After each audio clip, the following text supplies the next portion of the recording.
처벌을 받게 되는지는 모르겠지만 만약에 제가 잠시라도 징역살이를 살게 되었다고 해보세요.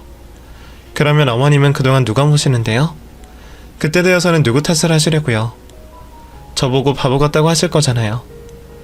제 증언 없어도 남편이 처벌받게 되어 있는 상황에 괜한 말에서 잡혀 들어갔다고 고맙다, 고생했다 이런 말 기대도 안 해요. 그러니까 이런 행동이라도 하지 좀 말아주세요. 네? 웃기고 있네. 네가 검사야? 아니면 뭐 판사야? 법은 쥐뿔도 모르는 년이 어디서 시어머니를 가르쳐 들려고 해. 야, 네가 그 말 안 했으면 우리 아들 징역살이까지는 안 했어. 결국 너 때문에 교도소에서 썩은 게 맞다고. 그리고 뭐? 위조? 네 년은 고작 3년밖에 안 지났는데 네 남편 글씨체도 못 알아보니? 그러면서 그딴 말을 짓거려? 네 두 눈으로 다시 똑바로 봐봐라. 그게 내 글씨체인지 그거 경석이가 직접 쓴 이혼 서류야. 너랑 이혼한다는 말도 경석이가 먼저 꺼낸 거라고. 에이, 멍청한 년. 당연히 악에 바친 시모가 거짓말을 한다고 생각했습니다. 그렇지만 어쩔 수 없이 눈이 이혼 서류 쪽으로 가더라고요. 그래서 자세히 확인을 해봤는데 남편의 글씨체와 완전히 똑같았습니다. 그때부터 손이 덜덜 떨리기 시작하고 눈앞이 팽팽 도는 게 정신 없어졌죠. 믿을 수 없는 상황에 저도 모르게 안방에서 뛰쳐나와 제 방으로 돌아왔습니다. 그리고 문을 잠근 채 눈을 감고 쭈그려 앉아 있었죠. 당시 무슨 말을 중얼거렸는지 기억이 잘 나지 않지만 아마도 그때 이 상황이 현실이 아니었으면 하는 말을 중얼거렸을 것 같아요. 한참 동안 방문 앞에 쪼그려 앉아있던 저는 남편이 돌아오면 직접 확인을 해야겠다고 생각을 했습니다. 그래서 마냥 남편이 돌아오기만을 기다렸어요. 밥도 먹지 않고 물도 먹지 않고 화장실도 가지 않은 채 말이죠. 얼마나 시간이 흘렀을까. 방문 밖에서 시모가 아들을 반기는 목소리가 들려왔습니다. 이어서 남편의 목소리도 들렸죠. 남편 목소리에 문을 활짝 열고 나온 저는 두부를 먹고 있는 남편에게 이혼 서류를 내밀며 어떻게 된 일인지 묻게 되었어요. 여보, 이거 어떻게 된 일이야? 당신이 어머님 진정시키느라 그냥 작성한 거지? 진심 아니잖아. 그치? 곧바로 남편의 입에서 그렇다고 안심하라고 말을 할 줄 알았습니다. 그런데 남편이 저를 싸늘하게 쳐다보며 씻고 있던 두부를 마저 다 씹어 먹더라고요. 그러더니 가래침을 모아 퇴 하고 바닥에 뱉었습니다. 아이씨, 퇴. 아이씨 뭐야? 아직도 서류에 도장 안 찍은 거야? 어? 우리 엄마한테 말 못 들었어? 내가 이혼하자고 한 거? 근데 왜 아직도 그 서류가 빈칸인데? 아이 재수없을까봐 씨. 두부까지 먹고 있었는데 여지까지 여기 남아있으면 어쩌자는 건데 어? 싸늘한 표정과 낮은 목소리로 말하는 남편의 말을 듣게 되자 랑치로 머리를 맞은 것처럼 멍했습니다. 제가 알고 있던 남편이 맞나 싶었어요. 현실이 믿어지지가 않더라고요. 여보, 당신 왜 그래? 내가 면회 갔을 때만 해도 이러지 않았잖아. 혹시 어머님이 당신에게 무슨 말을 한 거야? 나 당신 교도소에 있는 동안 정말 열심히 당신 그리고 어머님 돌보고 있었어. 정말이야. 딴짓은 한 적 없다고. 그런 나한테 왜 이래? 그때 남편이 제 이야기가 끝나자마자 욕을 하며 저를 밀쳤습니다. 야, 교도소에 교자도 꺼내지 마라. 어? 재수없게 씨. 니 년 때문에 내가 3년이나 썩은 거 아니야. 니 년 때문에. 너 밖에서 3년이 거기 3년과 같은 줄 알아? 넌 자유롭게 보고 싶은 거 보고 하고 싶은 거 하니까 그 3년이 편하게만 흘러갔지. 난 하루하루가 얼마나 지옥이었는지 알아? 그때 니 년이 내가 집에 있었다고 말만 해줬으면 그 지옥 같은 생활은 안 보냈어. 나도 내 인생 살 수 있었다고. 나 네가 형사들한테 사실대로 말했다는 거 알게 된 순간 정남이가 딱 떨어지더라. 어? 그 순간 바로 이혼하고 싶은 생각이 막 드는 거야. 내가 지한테 어떻게 해줬는데 별 볼 일 없는 이혼한 년 도움 주고 걷어줬더니 감히 날 배신해? 야, 너 솔직히 나한테 그렇게 해도 된다고 생각하냐? 내가 없었어 봐. 네가 지금 무슨 꼴이 되어 있었을지. 내가 네 년한테 배신당하니까 네 전남편 마음이 이해가 되더라. 너, 네 전남편도 이런 식으로 배신했지? 너 남자들한테 꼬리 살랑살랑 흔들면서 빌붙어 있다가 배신 때리는 년 맞지? 어? 나 이제 너 같은 년한테 절대 안 당해. 그러니까 좋은 말로 할 때 이혼 서류에 도장 찍어라. 알겠어? 한 번 남자복이 없는 여자는 두 번이고 세 번이가 없나 봅니다. 좋은 사람이라고 생각했던 남편이 저렇게 저를 값싼 여자 취급을 할지는 정말 꿈에도 생각을 못했어요. 그것도 말도 안 되는 내용들을 가지고 말이죠. 판사님을 부를 수만 있다면 당장 이곳으로 데려와 제 증언이 판결에 얼마나 많은 영향을 끼치게 되었는지 확인을 하고 싶었습니다. 또 그 당시 수사를 하신 형사님들을 데려와서 제 증언이 먼저 했는지 아니면 CCTV 확보가 먼저 했는지 물어보고 싶었어요. 판결 때문에도 또 증거도 제 증언보다 CCTV에 초점이 맞춰져 있었는데 왜 계속 제 탓을 하는지 모르겠더라고요. 그리고 제가 남편에게 술 먹고 운전하라고 한 것도 아닌데 말이죠. 억울해서 미칠 것만 같았습니다. 제가 이런 취급을 받으려고 지난 3년 동안 남편 옥바라지에 시모 시집살이까지 하고 있었던 건가 싶었죠. 남편과 시모 이 두 사람 절대 용서할 수 없었습니다. 다른 건 몰라도 어떤 방식으로든 두 사람에게 복수를 하겠노라고 저 스스로 맹세를 하게 되었죠. 우선 두 사람이 원하는 대로 순순히 따라줄 수 없었어요. 저에게 이혼 소송을 걸 만큼 유책 사유가 있지 않았으니 그 집에서 버티기로 했습니다. 당장에 복수를 할 수 없다면 눈에 가시 같은 존재가 되어서라도 두 사람 눈에 거슬리고 싶었죠. 더 이상 내가 무슨 말을 해도 자기 생각하는 대로 생각할 것 같네. 나도 더는 이해시키려고 노력하지 않을 거야. 나 내쫓을 수 있으면 내쫓아봐. 그러기 전까지는 무슨 일 있어도 내 두 발로 이 집에서 걸어나가진 않을 테니까. 이혼 서류? 이딴 거 100장이든 1000장이든 가져와도 계속 찢어줄 테니까 마음대로 해. 그리고 당신 알지? 동일범죄는 가중처벌되는 거. 내 몸에 털끝 하나라도 건들거나 방금 전처럼 위협하면 경찰에 신고할 거야. 가정폭력으로. 그 말을 하며 시모와 남편 눈앞에 이혼 서류를 짝짝 찢어버렸죠. 이후 두 사람은 저를 쫓아내기 위해 방법을 바꿨습니다. 절 투명인간 취급을 했죠. 그러면서도 집안일을 부려먹었어요. 그래도 이전에는 남편이 도움을 주었고 그 다음에는 시모 혼자 시집살이를 시켰기 때문에 크게 힘들지 않았습니다. 그런데 이번에는 두 사람이 작정을 하고 괴롭히니 몸이 나만하질 않더라고요. 타오르는 복수심이 아니었다면 진작에 두 손 두 발 다 들고 그 집에서 도망쳐 나왔을 겁니다. 하지만 버텨야 했어요. 독한 모습을 보이면서 말이죠. 두 사람이 저에게 더 힘들게 할수록 두 사람의 짜증과 화를 더 돋구는 일이라는 걸 알았기 때문에 체력 이상의 일을 하며 시댁에서 지냈습니다. 그러다 두 사람의 수상한 모습을 목격하게 되었습니다. 평소 저를 없는 사람 취급하며 별의별 이야기를 다 하던 사람들이 제가 갑자기 나타나자 나누고 있던 대화를 끊으며 어색한 헛기침을 하고 있었죠. 거기다 힐끔힐끔 눈치를 보는 모습이 누가 봐도 수상한 모습을 하고 있었습니다. 그때부터 관심이 가기 시작했어요.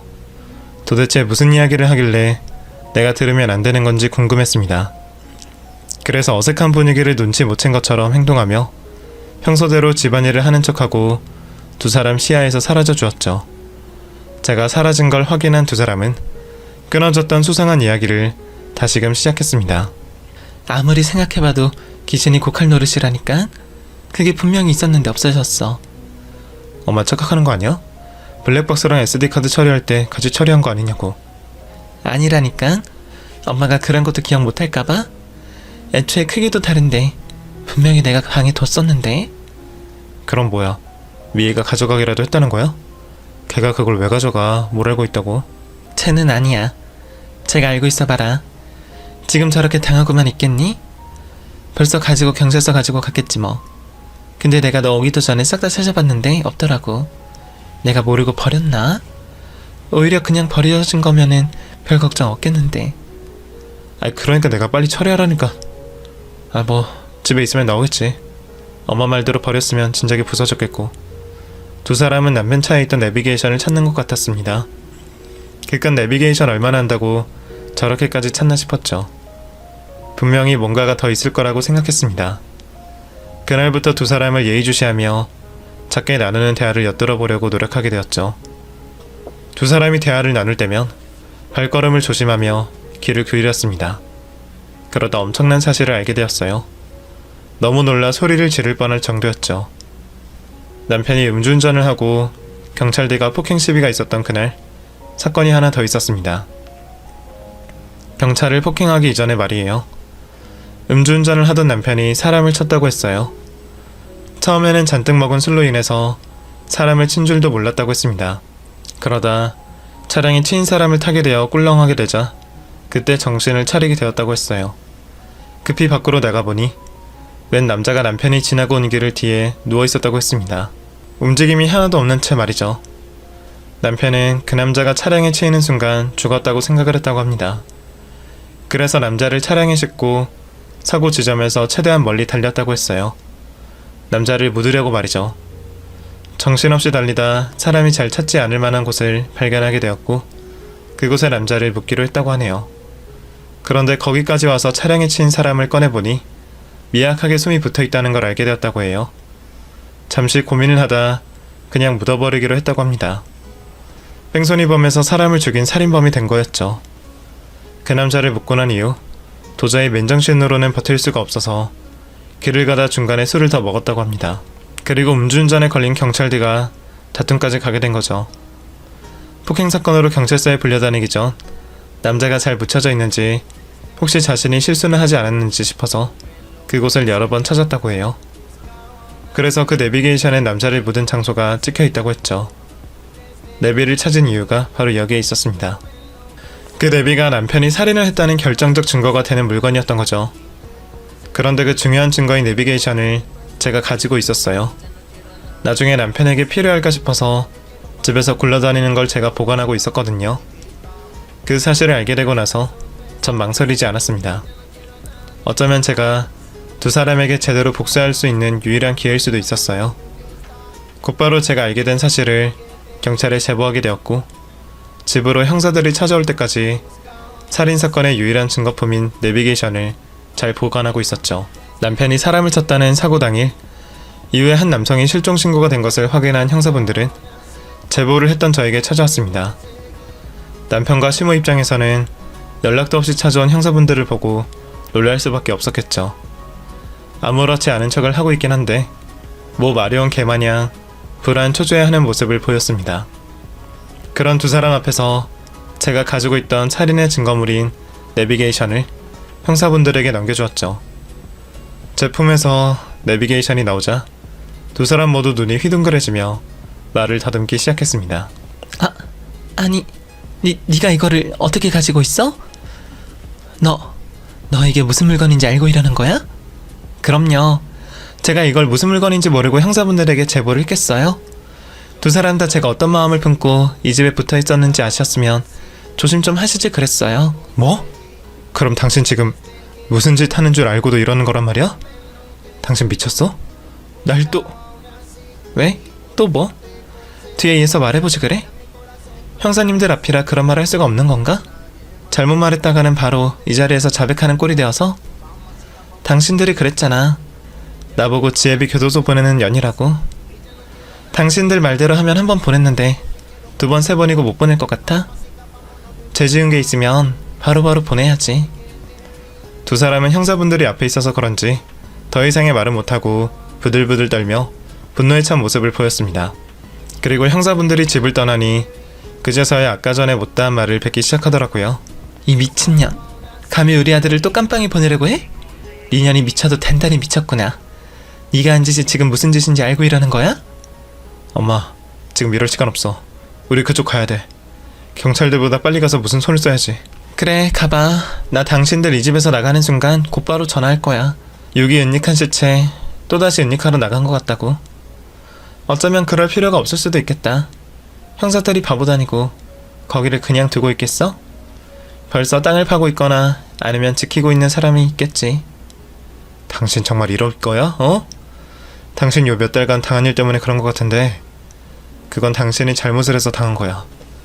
그 일 가지고 복수하듯이 이렇게 하면 안 된다고. 당신이 어떻게든 해결해놔. 무슨 수를 써서라도 해결하라고. 내가 너보고 술 마시고 운전하라고 했니? 왜 엄한 사람 가지고 죄인 만들려고 이래? 이번에 조사받게 되면 한번 물어봐.